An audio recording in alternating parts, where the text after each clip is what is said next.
Hello दोस्तों, स्वागत है आप सभी का अपने यूट्यूब चैनल जैकपुर पे। आज के इस वीडियोज़ में हम डिस्कस करने वाले हैं क्लास 9 का गणित का सेट 2 का पार्ट 2 लेकर आए हैं। इसके पहले भी हमने पार्ट 1 आपके चैनल पे अपलोड कर दिया है। यदि आप लोगों ने नहीं देखा है तो वीडियो के डिस्क्रिप्शन में जाकर लिंक दे दिया गया है, उस पर क्लिक करके आप उसको देख सकते हो, या नहीं तो आप हमारे इसी चैनल पे यानी प्लेलिस्ट पर जाकर के भी देख सकते हो। प्लेलिस्ट पर जाने का जो तरीका है वो है हमारे लोगो पे जैसे ही आप क्लिक करोगे ऊपर साइड में आपको प्लेलिस्ट दिखेगा। उस प्लेलिस्ट पे क्लिक करने के बाद आप हमारे सभी वीडियो को देख सकते हैं अपने क्लास के फर्स्ट टर्म की प्रिपरेशन करने के लिए। तो चलिए स्टार्ट करते हैं। जैसा कि आप देख पा रहे हैं, कक्षा 9 विषय गणित, समय आपको 1.5 घंटा दिया जाएगा और पूर्णांक आपका 40 होगा, यानी 40 सवाल आपसे पूछा जाएगा, जिसमें इस सेट का हमने 20 सवाल इसके पहले वाले वीडियो में डिस्कस कर दिया है। उसको भी आप लोग ज़रूर देखेंगे, लिंक आपको प्रोवाइड करा दिया गया है। ठीक है, चैनल पर यदि पहली बार आए हैं तो सब्सक्राइब कर लीजिएगा, घंटी के बेल आइकन को दबा दीजिएगा ताकि हर एक वीडियो का नोटिफिकेशन आपके मोबाइल पर जाता रहे। वीडियो काफ़ी इंपॉर्टेंट है, शुरू से लेकर अंत तक बनी रहिए, क्योंकि मॉडल सेट से आपके एग्जाम में क्वेश्चन यहाँ से बनता ही बनता है।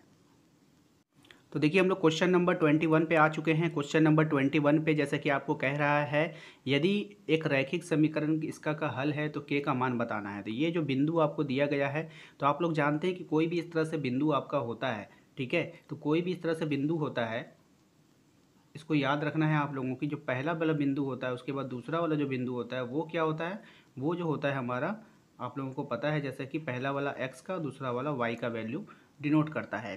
तो आपको करना क्या है, यहाँ पर ये जो समीकरण आपको दिया गया है 2x + y बराबर k, तो k का मान के लिए आपको कुछ भी नहीं करना था, यहाँ पर सिर्फ x का वैल्यू रख दिया। x का वैल्यू क्या है आपका 2 × 2, क्योंकि x यहाँ पे 2 है तो हमने 2 रख दिया, प्लस y कितना है 5 है तो आप 5 रख दो, आपका k का आंसर आ जाएगा। 2 दूना 4, अब 5 इधर है, बराबर k, तो k बराबर कितना आ गया 9। तो देखिए कहाँ है, ऑप्शन नंबर सी में है। ठीक है, तो ये आपका आंसर हो गया। अब अगले सवाल पे आते हैं, देखते हैं क्या है अगला सवाल। अगला सवाल है, दो चर वाले रैखिक समीकरण का मानक रूप क्या होगा। ठीक है, तो दो चर वाले जो रैखिक समीकरण हैं उनका मानक रूप क्या है, चलिए इसके बारे में बताते हैं आप लोगों को। आपके ऑप्शन आपके सामने हैं। ठीक है, तो ये जो होता है ये किस फॉर्म में होता है, दो चर वाला जो रैखिक समीकरण होता है ना, इसके किस फॉर्म में होता है, हर चीज़ का एक फॉर्मूला मतलब कि फॉर्मूला पे वो निर्भर होता है। तो जो दो चर वाला रैखिक समीकरण है वो किस फॉर्म में होता है, तो ये होता है आपका ax + by + c के फॉर्म में होता है। ठीक है, ax + by + c के फॉर्म में आपको दिखेगा दो चर वाला रैखिक समीकरण। ठीक है ना, जैसे यहाँ पे आप देख पा रहे हो, a कोई नंबर हो सकता है, b भी कोई नंबर हो सकता है और c भी कोई नंबर हो सकता है। ठीक है, समझ गए आप, तो इसको अच्छे से याद रखिएगा। समीकरण 2x 3y + 7 = 0 मानक रूप इतना की तुलना करने पर a b c का मान क्या होगा। अब हमें आपको ये बताना है कि कौन a है, कौन b है, कौन c है। ठीक है, तो अभी आपने देखा था, ठीक है ना, अभी आपने देखा था ऊपर वाले फॉर्मूला जिसका हम लोगों ने बी आंसर दिया। तो आपने देखा होगा कि पहले हम लोगों ने ax लिया, फिर by लिया और फिर c लिया और बराबर 0 कर दिया। तो इसके बाद हमने आपको बताया कि a जो है कोई नंबर हो सकता है, b कोई नंबर हो सकता है और c कोई नंबर हो सकता है। हमने देखा कि यहाँ पर 2 है, यहाँ पे 3 है, यहाँ पर 7 है। तो हम देख रहे हैं कि ये जो समीकरण आपको दिया गया है वो इस वाले फॉर्म पे लागू होता है। ठीक है, तो यहाँ ध्यान से देखोगे तो यहाँ पर a का वैल्यू अगर आपसे पूछ लिया जाए कि बताओ कि यहाँ पे a का वैल्यू क्या होगा, तो आप लोग आसानी से बता सकते हो, है ना, कोई दिक्कत वाली बात नहीं होगी। तो अब आप यहाँ पर आसानी से बता सकते हो कि a का वैल्यू कितना आ रहा है, 2 आ रहा है। यहाँ पे देखोगे तो b का वैल्यू कितना आ रहा है, 3 आ रहा है। यहाँ पे देखोगे c का वैल्यू कितना आ रहा है, 7 आ रहा है। तो 2 3 7 जिसका आंसर होगा वही हमारा आंसर हो जाएगा। बताइए कौन है इसका आंसर आप लोगों का, 2 3 और 7। ठीक है, -7 नहीं, तो आप देखिएगा ऑप्शन नंबर सी, है ना, ऑप्शन नंबर सी इसका बिल्कुल सही जवाब हो जाएगा, 2 3 और 7। ठीक है, 2 3 और 7, ऑप्शन नंबर सी। नेक्स्ट देखिए 24 नंबर सवाल है हमारा, x = 2 है, y = 4 है, निम्नलिखित में से रैखिक समीकरण का हल है। अब आपको देखिए ना, यहाँ पे देखिए x का वैल्यू 2 है, y का वैल्यू 4 है। तो आप देखो 4 और 2 जोड़ने से कितना आ जाना चाहिए, 6। तो आप यहाँ पे 4 और 2 को जोड़ेगा तो 6 आ रहा है, जबकि यहाँ कितना दिया है, 7 दिया है, इसीलिए जो ये नहीं होगा।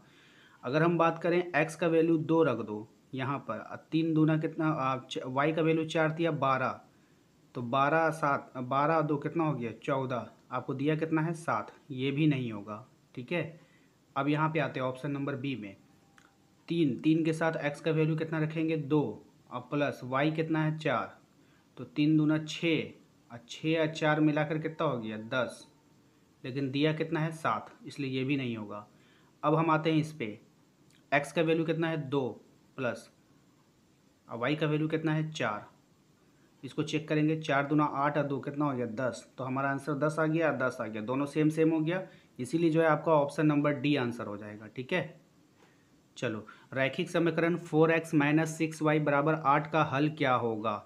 ठीक है, तो यानी यहाँ पर जो आप देख पा रहे इस तरह से जो आंसर आपको दिया गया इस समीकरण का हल है, तो हल है का मतलब क्या है कि इसमें जो पहला आंसर होगा वो x का होगा, दूसरा वाला क्या होगा भाई मेरे y का होगा। ठीक है, तो आप यहाँ पे क्या करो, आंसर पुट करेंगे, एक्स वाई का वैल्यू यहाँ पुट करेंगे, अगर इसका वैल्यू 8 आ गया, LHS = RHS हो गया, तो हमारा ऑप्शन बिल्कुल सही हो जाएगा। ठीक है, तो जैसे ही हम देखेंगे यहाँ पर x का वैल्यू में 3 रखोगे यहाँ पर, और y का वैल्यू में भी 3 रखोगे, तो 4 तिया 12 माइनस और 6 तिया हो जाएगा 18, तो यहाँ तो गलत हो गया, यहाँ पे -6 आ रहा है, तो ये ऑप्शन तो होगा ही नहीं। ठीक है, बी नंबर को चेक करते हैं। बी नंबर में जैसे आप यहाँ पे 5 रख दोगे और यहाँ पे 2 रख दोगे, तो 5 चौके कितना हो जाएगा 20 माइनस, और उसके बाद 2 है y का वैल्यू, तो 6 दूना 12, तो 20 में से 12 जाएगा कितना हो जाएगा 8, जो कि RHS आ गया हमारा। इसीलिए जो है ऑप्शन नंबर बी ही इसका सही जवाब होगा। ठीक है, चलिए वीडियो अच्छा लग रहा है ना, अगर आप लोगों को समझ में आ रहा है, वीडियो अच्छा लग रहा है, तो आप लोग प्लीज़ एक लाइक कर देना। ठीक है, और शेयर करना सभी दोस्तों के साथ इस वीडियो को। देखो नेक्स्ट सवाल क्या है, यदि बिंदु इतना द्वारा निरूपित रेखा पर स्थित है तो के का मान ज्ञात कीजिए। सेम टू सेम क्वेश्चन, यानी इस तरह के सवाल आप लोगों को रिपीटेड हो रहा है। ठीक है ना, अब देखिए बिंदु 4 7 है और इतना का द्वारा निरूपित रेखा पर के का मान आपको निकालना है, तो कैसे निकलेगा, तो पहला वाला x है, दूसरा वाला y है, तो आप लिख लो यहाँ पे 2x - y = k, तो 2x का वैल्यू कितना दिया है 4 माइनस y का वैल्यू कितना है 7, ठीक है, बराबर के, तो 4 दूना 8, 8 में से 7 घटा दो, के आ जाएगा, के का वैल्यू कितना आ गया 1 आ गया, ऑप्शन नंबर ए। ठीक है, चलो नेक्स्ट देखते हैं, रैखिक समीकरण इतना का आलेख y अक्ष के किस बिंदु को प्रतिच्छेद करेगा। ठीक है ना, तो y अक्ष पर किस बिंदु को प्रतिच्छेद करेगा, तो सिंपल सा बात है भाई मेरे, जब y अक्ष पर कोई बिंदु होता है ना, जब कोई बिंदु हम लोग y अक्ष पर लेंगे, इधर नहीं लेंगे, ठीक है ना, अक्षांश में नहीं लेंगे, पहला चतुर्थांश हो गया, दूसरा चतुर्थांश हो गया, तीसरा चतुर्थांश हो गया, चौथा चतुर्थांश हो गया, तो चतुर्थांश में कोई बिंदु नहीं ले रहा, डायरेक्ट अक्ष पर ही ले रहा है। ठीक है, इस बात को ध्यान से समझना है आप लोगों को, डायरेक्ट वो कहाँ ले रहा है, अक्ष पर ही ले रहा है। ठीक है, तो जब वो अक्ष पर डायरेक्ट लेगा ना, तो क्या होगा, जैसे कि एक्स अक्ष, जैसे वाई अक्ष पर अगर कोई बिंदु लिया है, तो इसका एक्स क्या हो जाएगा 0 हो जाएगा, तब तो वाई अक्ष पे बनेगा। ठीक है ना, अगर एक्स अक्ष पर कोई बिंदु रहेगा तो इसका वाई 0 हो जाएगा, और वाई अक्ष पर रहेगा तो उसका एक्स 0 हो जाएगा। तो यहाँ पर आप ध्यान से देखोगे, कह रहा है कि वाई अक्ष पर किस बिंदु को प्रतिच्छेद करेगी। जब वाई अक्ष पर ले लिया है तो इसका हर हालत में जो एक्स का वैल्यू होगा वो क्या होगा मेरे भाई 0 आना चाहिए। तो एक्स का वैल्यू देखो कहाँ पे 0 है, एक यहाँ पे 0 है, एक यहाँ पे 0 है, यहाँ पर भी नहीं है, यहाँ पर भी नहीं है। ठीक है, तो ये दो ऑप्शन तो ऐसे ही आपका छट गया यहाँ से। ठीक है, अब देखो यहाँ पर, अब इन दोनों का वैल्यू पुट करेंगे यहाँ पर और 6 लाने का प्रयास करेंगे, क्योंकि इसका आंसर 6 आ रहा है। ठीक है, तो हम लोग देखो ऑप्शन नंबर पहले बी रखते हैं, पहले क्या है मेरा x + 3y = 6 आ जाना चाहिए। तो पहला x का वैल्यू अगर हम 0 रख दें और y का वैल्यू कितना रख दें भाई मेरे 6 रख दें, तो कितना आ गया 6 तिया 18 आ रहा है, जबकि 6 आना चाहिए, तो ये तो नहीं होगा। ऑप्शन नंबर डी रखते हैं अब हम लोग। ठीक है, तो x का पहले क्या था x + 3y, ठीक है, इसका आंसर कितना आना चाहिए 6 आना चाहिए। तो x कितना है भाई मेरे 0 और 3, और y कितना है 2 है ना, तो 2 रखेंगे, तो हो जाएगा 0 + 6 = 6 आ गया आंसर हमारा, यानी कि ये हमारा सिद्ध हो गया, LHS = RHS, तो ऑप्शन नंबर डी ही इसका आंसर हो जाएगा। ठीक है, अब आते हैं क्वेश्चन नंबर 28 पे। 28 नंबर क्वेश्चन को देखिएगा, 80 डिग्री का संपूरक कोण का मान क्या होगा। तो देखिए संपूरक कोण पूछा है ना, तो संपूरक कोण में हम लोग क्या करते हैं 180 में घटाते हैं, 180 में आप 80 घटा दो, कितना आ जाएगा 100 degree, option number B answer हो जाएगा। नेक्स्ट है वह कोण जो 0 डिग्री से अधिक तथा 90 डिग्री से कम होता है क्या कहलाता है। देखिए एक तो वो 0 से अधिक होना चाहिए और 90 से कम होना चाहिए, ठीक है। बताओ मेरे, वह कोण जो 0 डिग्री से अधिक होगा और 90 से कम होगा। आपके ऑप्शन है, इस वाला का आंसर जो है आप लोग कमेंट बॉक्स में टाइप करके देना। बहुत आसान आंसर है इसका, ठीक है, इसलिए मैं इसको आपके लिए छोड़ता हूँ। अगर नहीं आएगा तो कमेंट कर देना, मैं आपको रिप्लाई करके इसका आंसर दे दूंगा, ठीक है। नेक्स्ट है हमारा, उस कोण की माप क्या होगी जो संपूरक कोण का दुगना है, ठीक है। देखिए इस तरह का सवाल हमने आप लोगों को कराया था लाइव क्लास में। उस कोण का माप बताइए जो संपूरक कोण का दुगना होगा। देखिए संपूरक निकालते हैं हम लोग 180 में घटा करके, ठीक है। अब 180 में जैसे ही घटाकर हम लोग निकालेंगे ना, ठीक है, देखिए ऑप्शन नंबर ए से स्टार्ट करते हैं। तो 180 में 120 घटाइए, कितना आ गया भाई मेरे, 180 में 120 घटाएंगे तो आ गया हमारा 60 डिग्री, ठीक है। तो वह कोण का माप क्या होगा जो संपूरक कोण का दुगना है। तो 60 का ये देखिए तो दुगना हो रहा है, डबल हो रहा है, बिल्कुल हो रहा है, तो यही ऑप्शन हो जाएगा, ऑप्शन नंबर ए, ठीक है। नेक्स्ट क्या है, नीचे दी गई आकृति में X Y M N O पर प्रतिच्छेद करता है, यदि पी ओ वाई 90 है तो ए अनुपात इतना और सी का वैल्यू ज्ञात कीजिए, ठीक है भाई मेरे। अब यहाँ पे देखना, कोई भी ये वाला एंगल और ये वाला एंगल, दो एंगल आपको दिया है, यानी एक ए दिया है और एक बी दिया है। कितना दिया है, ये 2 है और ये 3 है, ठीक है। तो ये 2:3 में आपको दिया है। तो जब भी ऐसा कोई अनुपात में दिया जाता है ना, तो आप इसको डायरेक्ट नहीं मान सकते हैं। आप इसको मानोगे कि ए का जो एंगल है वो 2x है और बी का जो एंगल है वो 3x है, आप इस तरह से मानोगे, ठीक है, समझ गए।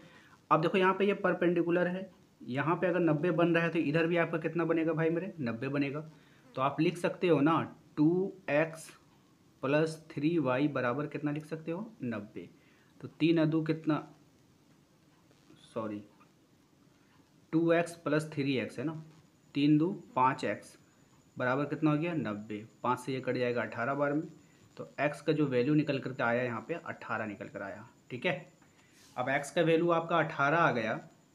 अब हम यहाँ से दोनों एंगल निकाल सकते हैं। ये 18 है तो ये कितना हो जाएगा, 2 × 18 बराबर कितना हो गया, 36 डिग्री। और ये हो जाएगा आपका 3 × 18, तो ये हो जाएगा आपका 54 डिग्री। यानी ए आपका 36 डिग्री और बी है हमारा 54 डिग्री, ठीक है। ये ए और बी का वैल्यू निकल गया। लेकिन आपको यहाँ पर ए और बी का वैल्यू नहीं निकालना था, आपको निकालना था क्या चीज़, सी का वैल्यू। अब यहाँ पर आप ध्यान से देखोगे, इतना अगर आप लोगों ने उतार लिया है तो मैं आप लोगों को थोड़ा सा इसको जो है मिटाता हूँ ताकि आप लोगों का समझ में आ सके, थोड़ा सा जगह बन जाए यहाँ पर, ठीक है। तो आप लोग सिर्फ नोट इतना करना कि ए का वैल्यू आया है 36 और बी का जो वैल्यू आया है वो आया है 54। इतना अगर आप लोग समझ गए हैं तो आगे भी आपको समझ में आएगा। अब नेक्स्ट देखना, बी और सी मिल करके कितना हो जाएगा यहाँ पे 180। तो आप लिख सकते हो ना बी + सी कितना हो जाएगा भाई मेरे 180। तो अभी अभी आपने बी कितना निकाला है 54, 54 + सी बराबर कितना हो गया 180। और सी का वैल्यू अगर हम निकालेंगे तो 180 में किसको घटा दोगे भाई मेरे 54 को, तो इसको घटा दो, 10 में से 4 गया 6, 7 में से 5 गया 2, 126 डिग्री। तो 126 डिग्री कहाँ है भाई मेरे, ऑप्शन नंबर डी में, ठीक है। तो बिल्कुल आसान है, कुछ भी नहीं करना था, समझ में आ गया आप लोगों को। चलिए अब नेक्स्ट सवाल पे चलते हैं। 32, नीचे दिए गए आकृति में A B parallel C D है, C D parallel E F है। बाकी जो है आपको y और z का जो अनुपात दे दिया गया है, x का मान आपको बताना है। तो y और z का जो अनुपात है वो आपको दे दिया गया है, y और z का, ठीक है, उसका अनुपात आपको दे दिया गया है, इतना में है।